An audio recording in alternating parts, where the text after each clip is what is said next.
Welcome into another episode of Home Field Advantage. Hope you're all having a great weekend or week wherever or however you may be listening to us across our great nation or our great land. I'm Will Highland. It's December 18th, 2023.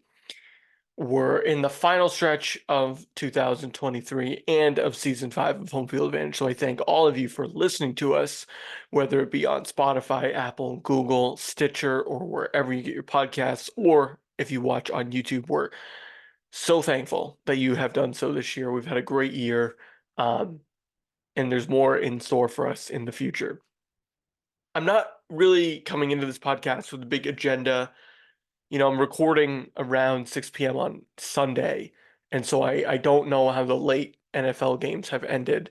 Um, but what I do know is that it continues to be a fluid NFL. I really don't have a thesis for you this week. Last week I had a thesis for you on the NFL. I don't have anything specific, excuse me, to really lay out that we haven't already talked about before over the last 3 months. This league continues to be a league where anybody can beat anybody on any given day, and we've known that for decades. We've known that for a long time. But I look around the league and at some of the results that I've seen so far yesterday and today, even including Thursday Night Football. Jake Browning, I think is his name, getting a win for Cincinnati over the Vikings. Jake Browning was cut by the Vikings, if I'm not mistaken. And the Vikings clearly are a quarterback away from dominating this league with the amount of talent they have. The Kirk Cousins injury is really coming back to bite them in a very competitive NFC. I look at Joe Flacco coming back, and the Browns are hanging around. Like the Steelers. The Steelers don't really have a lot going for them now. They've lost 2 consecutive games to the Pats and the Colts. The Ravens, I think we know are going to win that division, but it's going to be the Bengals and the Browns, I think, running for that second spot. And Joe Flacco would relish an opportunity as an elder statesman to go play a road playoff game against the Baltimore Ravens. You better believe that. They moved on from him so fast. In fact, in Lamar's first ever playoff game, a lot of people forget, it was a home game against the Los Angeles Chargers. And in my opinion, they're still the San Diego Chargers. You can take the Chargers out of San Diego, but you can't take the San Diego out of the Chargers. We'll talk about them in a second. But that was way back in the playoffs of the 2018 season. It was Lamar Jackson's first playoff game. The Ravens were struggling to move the ball. And Joe Flacco never saw the field, and he never played for the Baltimore Ravens again. Lamar went on to win the MVP the following season, and he's having a great year this year, and he's going to probably go down in their franchise as one of their best quarterbacks. But Joe Flacco won them a Super Bowl in 2012. So I wouldn't put it out of the question that Joe Flacco would relish an opportunity, if given the chance, to go into M&T Bank Stadium in the second round of the playoffs, if they can make it that far. Should Baltimore get a bye over Miami? We'll find out a lot about that next week when those two play each other. Maybe it's the week after, I can't remember. But anyway, if they have a chance, I think the Browns would relish that opportunity. They're playing with a lot of confidence right now. And I'm going to pull up the standings to sort of see the feasibility of that situation. But you see Browning beat the Vikings, Flacco with a chance, possibly later on, to face his old team in the playoffs. And, I have a hard time not getting romantic about these kind of things. So I don't have a thesis on the AFC or the NFL writ large. But what I can tell you is, as I said last week, things are going to be different. And it's not going to be, the Chiefs looked beatable today. The Patriots, I've spent a lot of time talking about the Patriots. I didn't do a live vid for my Pats fans. Maybe I'll do that later. But they're not great. and Bailey Zappi is pedestrian. Um, he played well in the first half, but I thought the Pats had a chance, right? They ended up losing by 10, sort of got away from him in the third quarter there with that early interception that led to a touchdown by Zappi. But I think the Chiefs aren't who they were. They're going to have to go on the road and win. Lamar is going to have the sea open for him, right? If they can beat Miami whenever they play each other, I think that's next week. Then he's going to have the path to the Super Bowl running through his stadium. They're really missing Mark Andrews, but they seem to not be missing a beat. But let's look here at the playoff picture. Right now, Baltimore is the 1. Miami's 10-4, so they remain the 2. But they're going to play each other on New Year's Eve, so in 2 weeks. The Ravens also play the Jags tonight. I think the Ravens will have their work cut out for them on the road in Jacksonville, with the team that is also vying for playoff contention, and it could be a playoff preview of sorts. But getting back to the Browns for a second, right now they're 9-5 and they're in the 5th seed. It wasn't long ago where Deshaun got hurt, and I was thinking, yeah, it's over for them. But they're 9-5 right now. They're only, I think they have the same record as the Chiefs, right? Like the Browns are hanging around, and they've got Joe Flacco playing well. They've got a re-energized Joe Flacco. Now, look, I don't have to be a student of NFL history to tell you that there's a chance that this peters out with Joe Flacco and his age shows.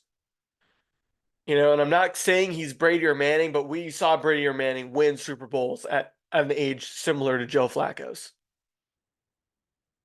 And we've seen guys like Kurt Warner make Super Bowl runs late in their career. We've seen backups make runs like Nick Foles or Colin Kaepernick make runs to the Super Bowl. So when it comes to these quarterbacks in the AFC and all these injuries that have happened, this is part of the reason why it's really hard to imagine a scenario where we get the foregone conclusion of an AFC championship game that a lot of people thought, we're not getting Burrow in that game, right? So that's what we're going to see. We're going to see something different, I feel like. And so I'm going to continue that thesis, just showing you the Browns schedule here. The Browns don't have to play the Ravens again. So the Browns have lost to the Ravens once and beat them once. And the tiebreaker for intra-divisional record. The tiebreaker is intra-divisional record. So for example, Baltimore has a 3-2 record in the division, and so does Cleveland. If Baltimore loses to Miami and Cleveland continues to win out, they have the Texans, who knows what CJ Stroud's injury situation will be. They have the Jets, and then they have the Bengals on the road. That game in week 18 on January 7th between the Browns and the Bengals in Cincinnati, that's an inter-Ohio matchup. Or an intra-Ohio matchup for probably a playoff spot if the Bengals can also stay where they are. But it could also have division implications if Baltimore, say, loses to Jacksonville tonight or loses, to Miami again. So the AFC continues to just be interesting. I don't think you're going to have a situation where Kansas City gets a home playoff game at this point. Although unless things get nutty, I think that the Chiefs have a tiebreaker over the Dolphins based on that Germany game they had. Buffalo, with what they're doing right now, if they can pull off a win against Dallas, they're up 21-3 at halftime as I speak. They'll be in the mix. Nobody wants to play them. And I don't think anybody wants to play Cleveland or Cincinnati with the house money that they're playing with right now. Indianapolis had a huge win. Their defense looked awesome against the Steelers. They're 8-6 suddenly. And Denver with Russell Wilson, if they can put it together, they have a favorable schedule. They get the Pats, they get the Chargers, and they get the Raiders. They lost to Detroit in an ugly game today, which made them 7-7. But if they can turn it around, they'll get the Pats on Christmas Eve. If they can turn it around, that's another team that I wouldn't want to play. With that defense and Russell Wilson and Sean Payton in the playoffs. So my point about the AFC is it's going to look different. And I think the most entertaining matchup would be Joe Flacco going and playing the Ravens in a playoff game on the road. We haven't seen something like that in recent memory that I can think of. So I would be pretty intrigued by that. All right, over in the NFC, just real quickly here. I hadn't had a chance to talk about them yet. The NFC is a little bit more cut and dry on the surface. However, if Dallas loses today, it's going to make it really interesting. I think San Francisco is going to end up with the number 1 seed at this point because of their wins over Philly and their win over Dallas. I think San Francisco, they just have the clearest path. You know, they had a win over the Cowboys on October 8th. They have a win over the Eagles 2 weeks ago. They're currently up on the Cardinals. They can get around the Ravens at home on Monday night on Christmas. They have an opportunity, as I said last week, to close out the season with wins with the Commanders and the Rams, which would put them in the driver's seat. I think the NFC East division winner will be the 2 seed. Then Detroit, with their bounce back win today, they are going to have something to say about that. Detroit's schedule is also pretty favorable if they can take care of business in their own division. If they can take care of business in their own division and beat the Vikings in the 2 remaining games they have, that's a huge if, but they'll be in the driver's seat for their division and possibly the 2 seed. Easily speaking, right? I don't know what the scenarios are off the top of my head, but I have a feeling if they beat the Vikings next week, it's going to be pretty hard for the Vikings, who are currently 7-7, to win that division. It's just mathematically not going to happen. So Detroit's going to have something to say about that, but I think still comfortably Dallas, as even if they lose today, they have the Lions. Actually, I forgot about that completely on the 30th. That's a huge game. So actually scratch what I said, because I think I overlooked that completely looking at the schedule. So what I said about Detroit, you have the Lions actually with a pretty unfavorable schedule now that I look at it, because they're going to have huge division games. The Vikings are going to be hungry. They know the math. But if even if they win their division, they might have something to say about it. And so I might be correct in that way. If they end up playing Dallas on the road on the 30th, that's a big spot for them. That's a big spot for Dan Campbell. That's a big spot for Jared Goff and the rest of that team. But I have a hard time. I have a hard time thinking that there's a scenario where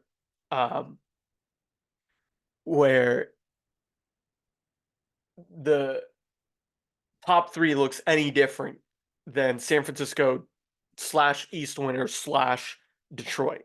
Because at this point, the Buccaneers are 7-7. They have a win today over the Packers. That's huge in terms of playoff implications. That's massive for Green Bay to lose that game. Green Bay is essentially out of it. So is Atlanta and Seattle and the Rams, in my opinion. So you basically have the teams locked in, as I'd say, like New Orleans at the 7th seed with the Rams and the Bucks and the Falcons left. They might make some noise to try and get in as a 4 rather than a 7. That would be huge for them. for New Orleans. Derek Carr's been playing better. Minnesota, they're gonna have those two games against Detroit. Best case scenario, they split, and then meanwhile, they're still in the driver's seat for wild card because they have the Packers, right? I guess the Packers' only hope would be that they can somehow win out and that the Vikings and the Lions struggle in those games and beat up on each other slash the Cowboys. So the NFC bottom half is pretty, as I said last week, pretty tight. I would continue to just point out that um, despite all these scenarios that I've talked about, anything can happen in January, and we know that. It's gonna be one of those years, I think, where you're gonna end up with somebody in the conference championship game that you don't think really belongs there. For example, in 2018, you had a Case Keenum led Vikings team, you had a Nick Foles led Eagles team, and you had a Blake Bortles led Jaguars team, all on Championship Sunday. And then, of course, you had Tom Brady's Patriots. But it was like, who are these people and what are they doing quarterbacking playoff games at this point in the season? Similarly, in 2015-16, you had a situation where A.J. McCarron was starting for the Bengals. The Broncos had a problem with whether Peyton Manning was going to be healthy enough. So there was the Brock Osweiler situation hanging over them. I believe Brian Hoyer was starting for the Texans that year. And there might have been another injury thrown in there if I can remember correctly. I think the Steelers and Broncos ended up playing each other in divisional weekend. The Pats played the Chiefs, but it was just one of those years where there were a couple guys who made the playoffs. Just it seemed like by accident. So that could happen this year where you have some accidental playoff teams. But you're going to have some hungry players in there. Derek Carr's hungry. He's the first year with a new team. Joe Flacco's trying to end his career with, a pop. You have the Vikings and the Lions battling each other out in that NFC. You have Dallas and Philly doing the same thing in the North. San Francisco with Brock Purdy, they're going to try and make up for lost time last year. I think they feel as if they missed out on an opportunity. And then last but not least, the Chiefs still have that magic in them. And their end game, no pun intended, is to get back and repeat. And it's Super Bowl or bust now for the Chiefs every year. So as I said last week, it's going to look different. And I haven't even got through the rest of the Sunday games. Who knows what the Baltimore Jaguars situation looks like at the end of the night, and these games that are just going to suddenly sneak up on you that are going to have very huge ramifications for the playoffs, whether that's Baltimore and Miami, Dallas and Detroit, or Cincinnati and Cleveland at the end of the year. All these games are going to make all of what I said in the last 20 minutes probably seem moot by the time we're in the first week of 2024. But this is the NFL. As I've said, it's a what have you done for me lately kind of league. All right.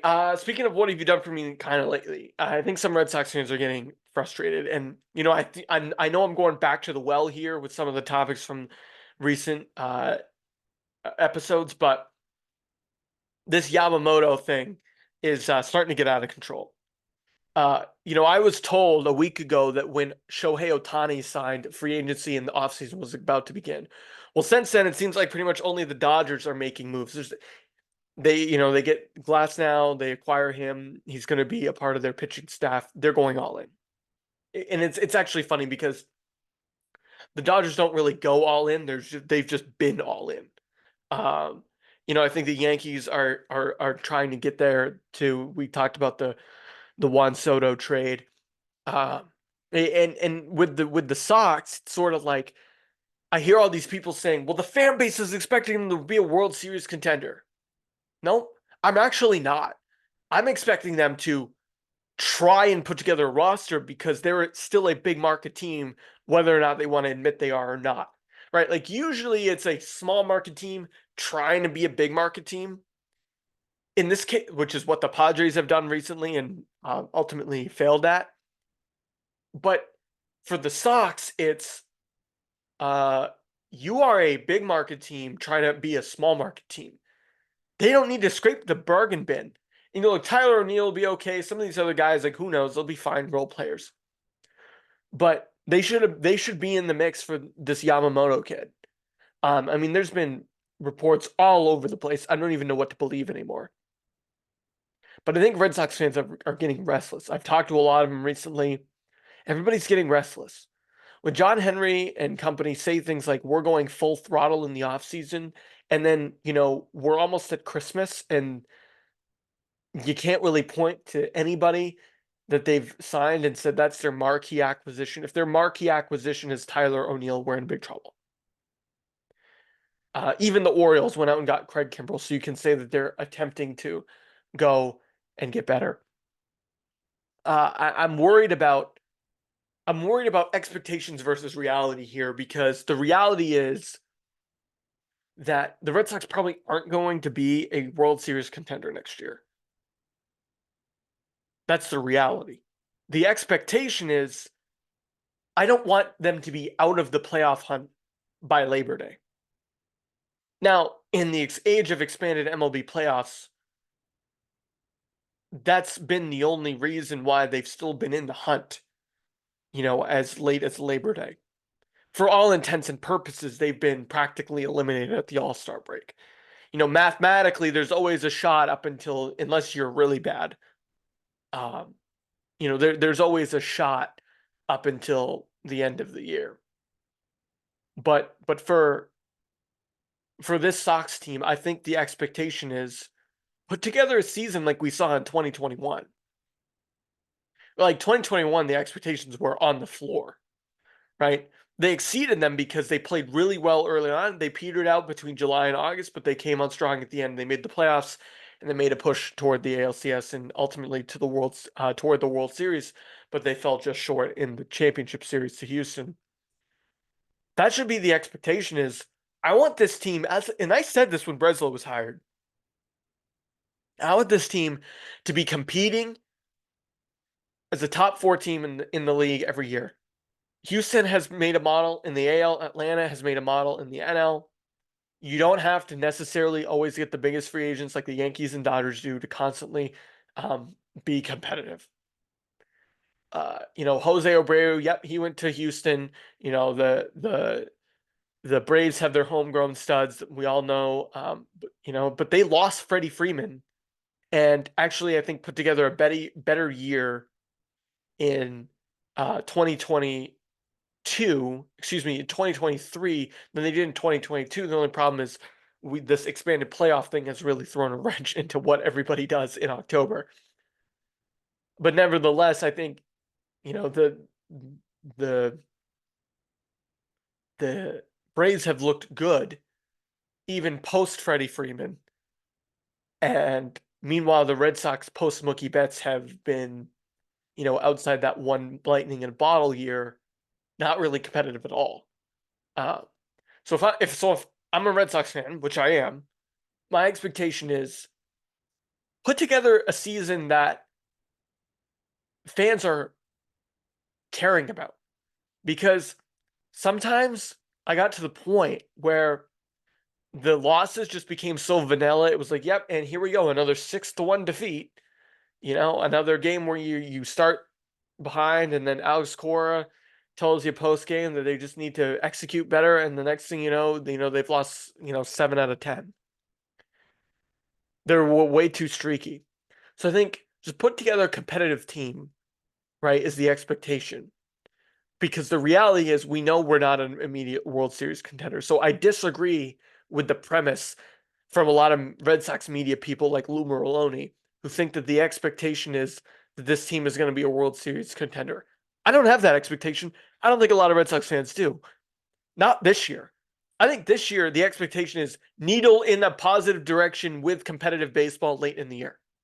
That's the expectation. And they can certainly do that. But you start looking at their lineup now, even sans Verdugo, and you wonder, okay, Story, is he going to be healthy? Devers, is he going to produce at the level that we've expected him to produce? And then it's Gosh just going to have sort of a sophomore slump of sorts, even though it's like year 3 or 4 of him. Last year was really his first full year with big league swings all season.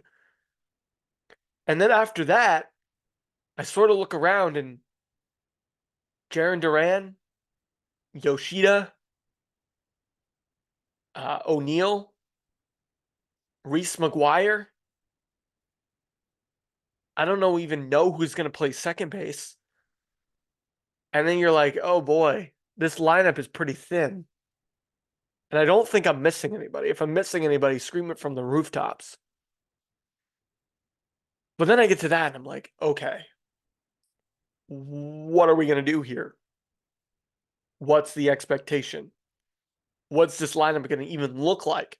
And we haven't even talked about the pitching staff.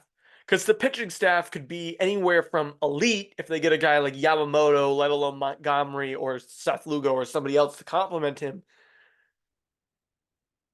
Or it could be really bad if Chris Sale is hurt again, Cutter Crawford shows growing pains, even though I think he's still a pretty good pitcher.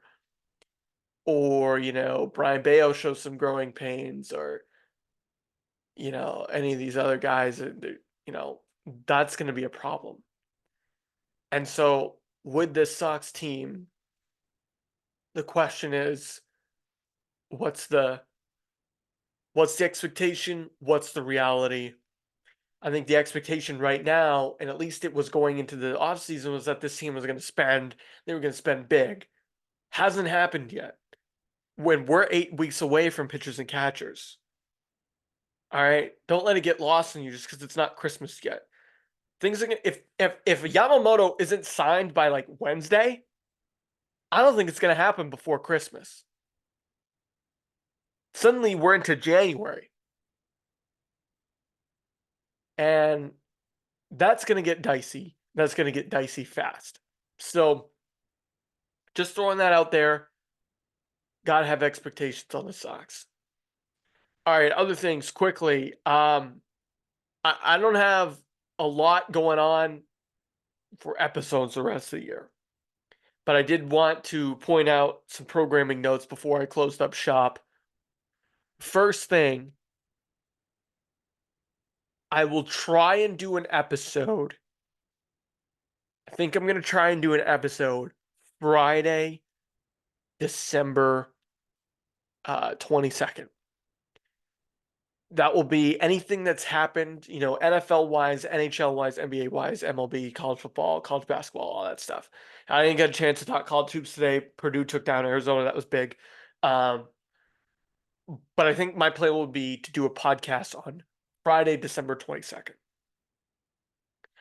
I probably will not do another one until the following Friday, which will be the 29th. That will be sort of gearing up for bowl season and whatnot. And then maybe a year in review, so to speak. We might have a special out in between that if I can line up one of those. But my plan will be to do 2 more episodes. I'll see if I can get a special going, maybe with Diesel or with Cam, whether that's an Odd Man Rush special or something like that. Or a GOAT team draft. We did a GOAT athlete draft last year as a special toward the end of the year. Maybe and then we did the Chris LaValle interview last year during the holidays. So I'll try and throw up a special if I can. If I don't get to that, then we're still looking at 2, maybe 3 episodes toward the end for the rest of the year. And then we'll be on to season 6. We'll be on to 2024, and we'll be on to a lot of things. The NFL playoffs, NHL, NBA, college football playoff. We'll have off-season football pretty soon. We'll have the draft, which around these parts will be massive. We'll have the whole Belichick coaching. Is he staying? Is he going? We'll touch on all of that in 2024. Um, but as I said at the outset, I appreciate all of you listening to us in 2023. You still have a little bit longer to go. Please like, share, and subscribe wherever you listen to podcasts. We'd appreciate that. And tell your friends. You're hanging out at Christmas time. People are talking about podcasts. Say, hey, I listened to this guy, Will Highland. He, gets most things wrong, but he's still in the sports world, but he's still a good guy. And yeah, I think we like his takes. Or you can say, listen to this guy. He wears goofy trucker hats if you watch on the YouTube channel. But honestly, like that would be super helpful. We'd appreciate that. You can also check out our link to our merch, which is in my bio on Instagram at Homefield Pod. Probably a little late for Christmas gifts there, but still check it out. I'd appreciate it. But other than that, hope you have a great rest of your week. Hope you have a good wrap up to the year. If this is your last week of the year working, I know it is for me. I'll do my best not to screw anything up. But until next time, thanks for listening. My name is Will Highland, and this has been Home Field Advantage.